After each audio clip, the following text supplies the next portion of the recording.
That's PHL OTP 0000849, page 2.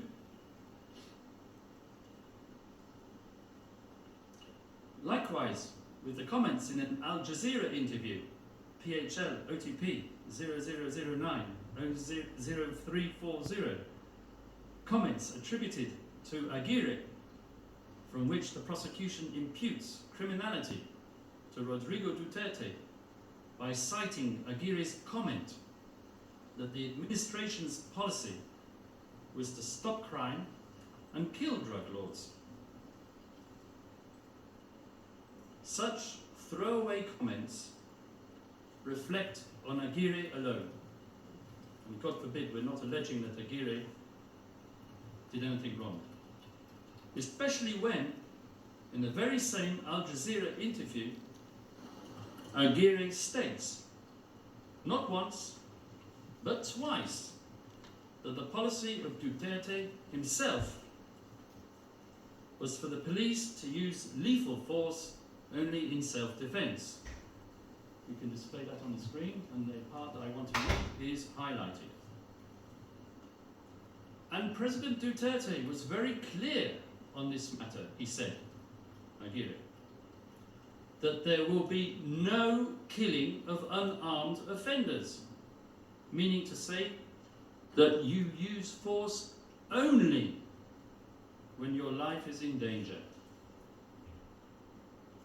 Later on, in the very same interview, Aguirre would repeat the same theme which exculpates Mr. Duterte, PHL OTP 00090340 at page 4. And I read out the relevant passage which is highlighted once again. They are supposed to arrest them, but when they fight back, then the president has instructed them that they must first protect themselves.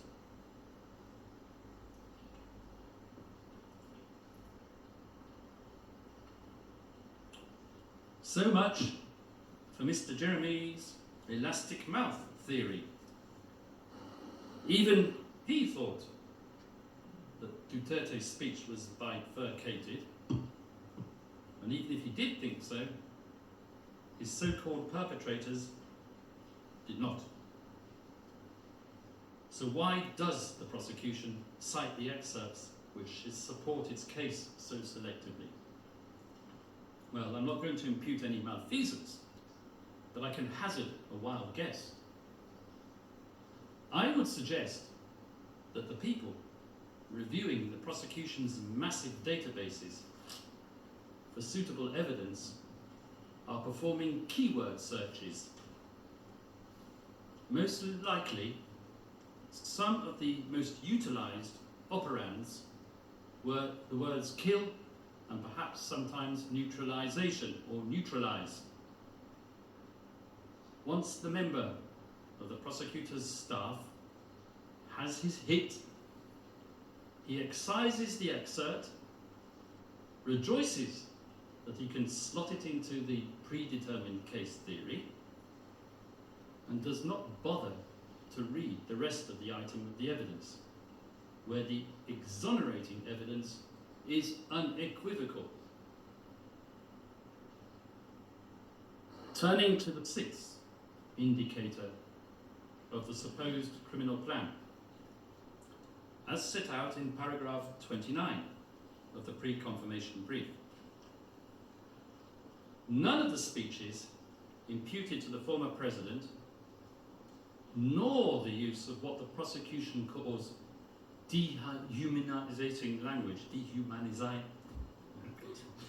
dehumanizing language by the alleged co-perpetrators suggests criminality. I would suggest that it is within the bounds of acceptable, albeit extreme political discourse, to refer to drug users in such a way as beasts, animals, or to the barangays as being plagued by the drug menace. Well, the last one was true. You can hardly expect populist politicians and law enforcement officers to refer to drug pushers and criminals as upstanding pillars of the local community.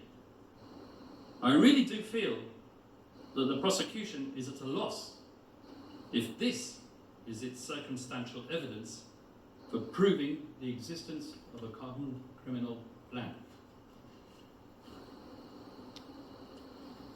The